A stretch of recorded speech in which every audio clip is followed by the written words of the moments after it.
Bonsoir. Et en tout cas, ce témoignage, c'est pour moi une délivrance et une bénédiction. Je me suis vraiment converti en 2015. Je viens d'une famille chrétienne, mais dans la famille chrétienne où j'étais, mon père était pasteur, il y avait tout ça, des trucs. Mais je voyais tellement de choses que moi, dès le bas âge, j'ai dit, bon, si c'est pour être chrétien et être comme ça, être hypocrite de la sorte, moi je préfère ne pas devenir chrétien. Je prends ma voie et j'ai commencé à suivre, à marcher comme je voulais. Et personne ne pouvait me dire quelque chose parce que si tu essayais de me faire des réponses, je te disais, et toi-même tu ne marches pas bien, donc ne me dis rien. Donc j'ai marché comme ça toute ma vie. J'ai su rentrer dans le vol, le banditisme, avec beaucoup d'amis. On faisait toutes sortes de choses. J'ai connu la drogue, la cigarette, la boisson, les femmes, tout ça, les groupes de rap. Et ma vie allait de mal en mal. Ma particularité, c'est que j'aimais beaucoup l'occultisme. Je voulais toutes sortes de ce qui est mystique parce que pour moi, dès le bas âge, c'est Satan qui donnait de la gloire. Donc moi, il est venu dans ma tête que je voulais servir le diable pour qu'il me donne la gloire. Et tout ce qu'il fallait faire, je voulais faire. Et j'avais nourri cela en moi jusqu'à ce qu'arrivait un moment. J'avais pris, avec des personnes, j'ai pris certains renseignements et c'était devenu en moi comme une possession vraiment. Et au moment où j'étais arrivé au point où même le fait de sacrifier quelqu'un de ma famille, vendre l'âme de quelqu'un de ma famille était devenu pour moi comme quelque chose de normal. Et j'étais prêt à le faire. C'est à ce moment-là que le Seigneur est venu vers moi. Et il y a un programme, une cellule. J'ai accepté de donner ma vie à Christ, j'ai accepté de donner ma vie au Seigneur. Et j'ai commencé à marcher, j'ai intégré une assemblée, puisque dans ma classe, il y a une fille qui me parlait toujours du Seigneur. Et j'ai dit, bon, où tu vas, je vais aller avec toi. Et elle m'a indiqué un lieu où je partais prier. Au départ, je prenais des moments d'intimité avec le Seigneur parce que je venais de loin. Je voulais vraiment reconnaître Dieu. Je voulais vraiment l'expérimenter. Et je prenais des moments quand même avec moi. Dans l'assemblée où je partais, je faisais des recherches, je priais. Et très vite, les gens commençaient à s'approcher, voir, ah, tu es bien, tu as des révélations, tu as certains trucs. Et très vite, par cela, j'ai commencé à devenir orgueilleux parce que je voyais certaines choses sur certaines personnes. J'apprenais beaucoup que certains, donc j'ai commencé à devenir orgueilleux. Et en ma responsabilité à certains postes où les autres jeunes n'étaient pas. Donc par rapport à ça, je partais servir, mais c'était par rapport à l'orgueil pour me faire arriver un moment, c'était pour me faire voir. Et j'étais rentré, tout le monde, je voyais certains comportements que je n'admettais pas, mais tout le monde me disait, bon, c'est comme ça, c'est normal. Et arrivé un moment, j'ai voulu intégrer le groupe musical parce que c'était un fait brûlant. Moi, je voulais intégrer, mais à chaque fois, on me repoussait. On me disait, non, non, ne viens pas. Je ne savais pas pourquoi, mais on me disait non. Et c'est comme ça que 1 à 2 ans après, il y avait un problème, un besoin de quelqu'un à la technique et on m'a dit, bon, viens là, viens gérer. Et je suis resté.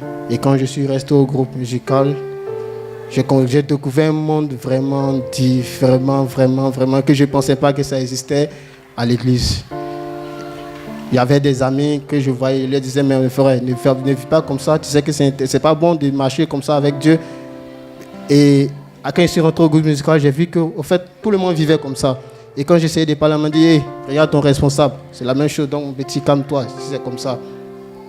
Elle dit, ah, c'est comme ça, c'est que bon, à nous aller, tous les amis ont des copines, bon, ça c'est la débauche, la vie à débauche, on mange comme on veut, on boit comme on veut. Donc quand on se retrouve entre nous, chez moi maintenant, c'était un terrain d'amitié, tous les amis venaient, on passait tout le temps ensemble, du matin jusqu'au soir, même ils dormaient chez moi. La petite vie de prière que j'avais avant a carrément disparu. On passait toute la journée ensemble, mais on ne parlait jamais de Jésus. On ne parlait jamais de Dieu, on parlait de tout sauf de Dieu. On mentait, souvent on riait, on dit, ah toi là, tu es malo, hein, ça c'est pas Jésus, tu as touché là, ça c'est fini. Hein. Donc on passait tout notre temps dans des choses ailleurs que Dieu. Et j'ai commencé à tomber dans la débauche. Une première fille de l'église, on partait avec même, on vivait dans cette débauche, on partait servir, on partait à l'église, on chantait, on faisait tout ce qu'il veut. Moi, j'étais enseignant des nouveaux venus, je faisais des choses, mais je partais quand même. encore une deuxième fille, tout cela. Arrivé un moment, j'ai dit, bon, ça, cette vie-là, elle est mal, parce que moi, je viens de loin, le Seigneur m'a sauvé. Je ne peux pas vivre de la sorte. Il faut vraiment que je fasse quelque chose. Il faut vraiment que je change. Mais j'essaie, mais c'est impossible. Mes amis sont là, tous les autres sont là. Quand tu essaies d'aller vers quelqu'un, bon, lui-même, il est dedans, il vit comme ça aussi, donc il n'y a pas d'aide véritable. Donc ma vie, j'étais devenu bizarre. J'essayais de me parler, mais je ne trouvais vraiment pas de solution. Jusqu'à arriver moi, j'ai pris du temps. Quand j'essaie de sortir, les amis ont comme hérité. Et le mois passé, j'essayais vraiment de m'en sortir. J'ai essayé de prier, mais je prie, je reviens. On me dit, bon, on reste amis, tu sais, il y a l'amitié. Et puis ça m'entraîne encore dans certaines choses. Il y a un frère d'ici que je connaissais depuis longtemps, me dit, bon, je t'invite à un programme ce samedi-là. J'ai dit, ok, je viens. Et je suis venu. Et le thème, c'était le réveil spirituel. Et le deuxième jour, quand je suis venu, c'est le frère Jacques qui est intervenu sur la sanctification, la maladie, le péché. En tout cas, j'ai senti en moi que c'était cela que j'avais besoin pour mon âme. J'avais besoin de sanctification. J'avais besoin de quitter le monde du péché. Et c'est comme si depuis longtemps, je n'avais pas entendu encore des messages, même des messages qui pourraient toucher mon âme. J'avais entendu tout ça de choses, mais un message de sanctification, bon, vraiment, ça m'a fait que quand je suis arrivé à la maison, j'ai plus la force de dire, bon, les amis, c'est fini. Moi, je vais m'arrêter, je vais chercher vraiment le Seigneur.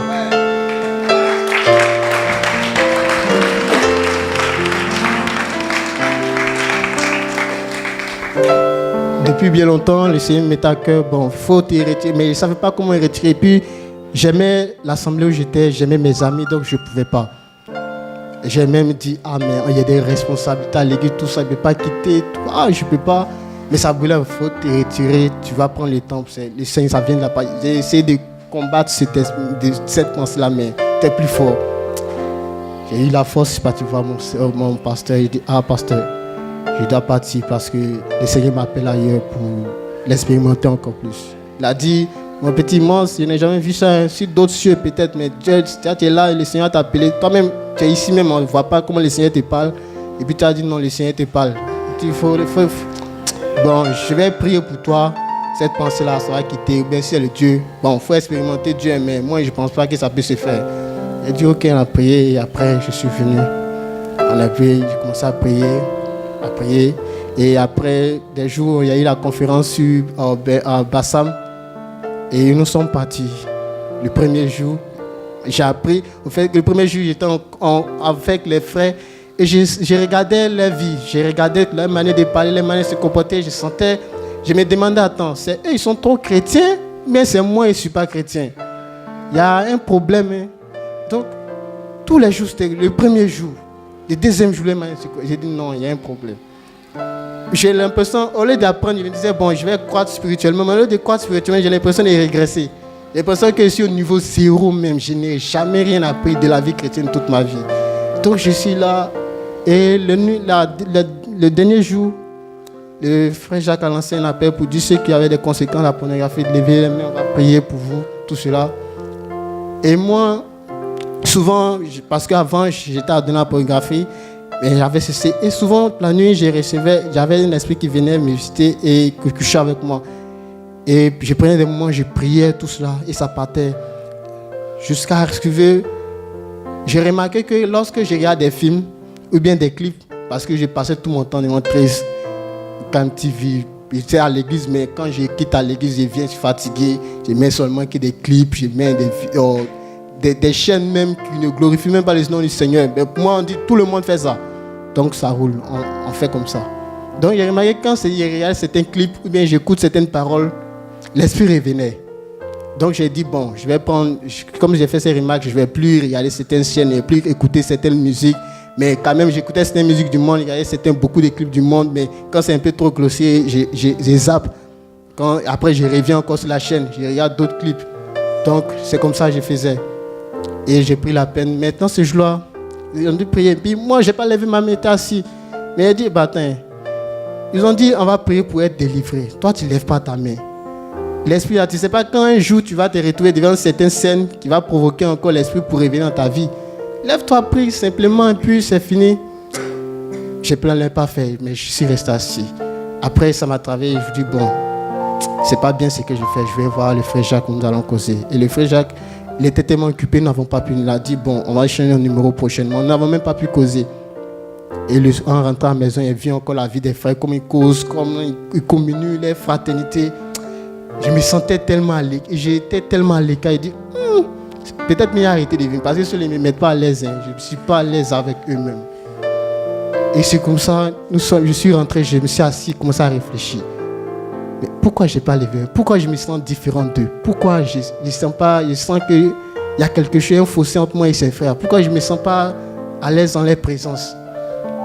Le Seigneur commence à me dire, pourquoi tu servais? Tu servais par orgueil, tu servais par tant de choses, tu partais servi. Et c'est même si tu as commencé à vivre dans la sanctification, c'est vrai, tu as coupé des liens des amis, mais regarde, il y a encore l'orgueil en toi, il y a encore le mensonge en toi, il y a encore l'envie du monde en toi. Tu regardes plein de clips, tu écoutes telle musique, tu mens facilement, tu fais certaines choses même qu'un chrétien, tu trouves ça normal, mais en temps normal, c'est pas bien. Il dit c'est vrai. Je sais que j'ai besoin de conversion. J'ai appelé un grand frère, je lui ai dit, grand frère, je sens que je ne suis pas converti, j'ai besoin de me convertir. Donc pendant ce temps, j'ai prié, j'ai dit, ah Seigneur, je sens que je ne suis pas converti parce que ce que je trouve normal, c'est une chose, c'est un mensonge. J'ai dit, bon, ça c'est un petit mensonge qui m'échappait. À la maison, même avec mon oncle, même, il y a un oncle qui est venu, quand il me dit, j'ai fait ça, quand je le regarde simplement, il me dit, ok, bon, c'est bon. Parce que j'étais tellement hautain, je veux, avec toutes sortes de problèmes, j'ai commencé à rentrer, ah Seigneur, me convertir. Je veux vraiment changer. Je sens que la manière que ces frères-là vivent, c'est pas comme ça moi je vis. Moi, par exemple, ils sont partis et dans le cas, quand on a emprunté les derniers jours, on dit, je fais, si on vous demande, dites que vous partez à Gonzague. Et tous ont, non, on ne peut pas dire ça. Pourquoi on va dire qu'on part à Gonzague? Que non.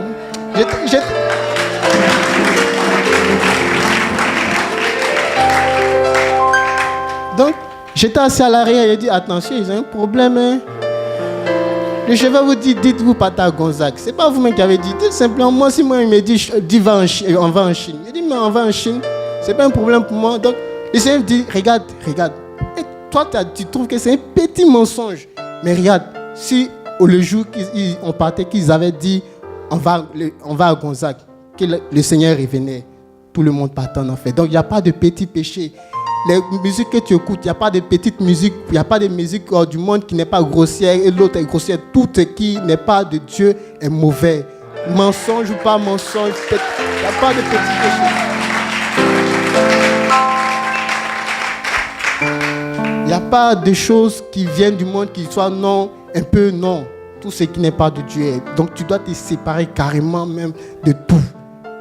Être humble, t'abaisser. Et je dis, Seigneur, j'ai commencé à prier. À la maison, j'ai vu que plus j'ai prié comme ça, plus l'oncle maintenant commençait à faire des certaines choses. Et il fait ça. Ou ce qu'il n'avait pas l'habitude de me dire de faire, j'ai commencé à faire. Et il fait, aucun temps, j'ai fait. Et puis j'ai fait, ça ne me disait plus rien. Peu importe, moi, c'est ma Bible seulement, je prenais. Et puis, des choses que avant, je prenais les commentaires, puis lui, toutes sortes de livres, je lisais. Pour pouvoir parler à mes frères. Mais maintenant, quand je prends la Bible, simplement, j'ai commencé à comprendre certaines choses. Et quelque chose est en train de se passer. Et un jour, j'ai senti que quelque chose s'est passé. Il y a ma maman qui m'a dit, va à la gare de Bassam prendre les renseignements. Il a dit, ok. À Djamé, vous pouvez prendre les renseignements. Je suis parti prendre les renseignements à Djamé. Je suis venu et dit, ah, voici ce qu'il faut faire, voici ce qu'il faut faire. Elle m'a demandé, tu es sûr que tu es parti à la gare de Bassam? J'ai dit, oui. Après, je me suis assis. Allez-y. Tu peux partir à la gare de Bassam, pas mentir comme ça. Il dit, c'est vrai. Je me suis levé, je suis venu à la gare de Bassam. J'ai pris les renseignements qu'il fallait plus chercher même ce qu'il fallait. Je suis revenu à moi. J'ai dit, ah, attends, tu sais, maintenant, je suis parti à la gare de Bassam. Voici les renseignements qu'il faut.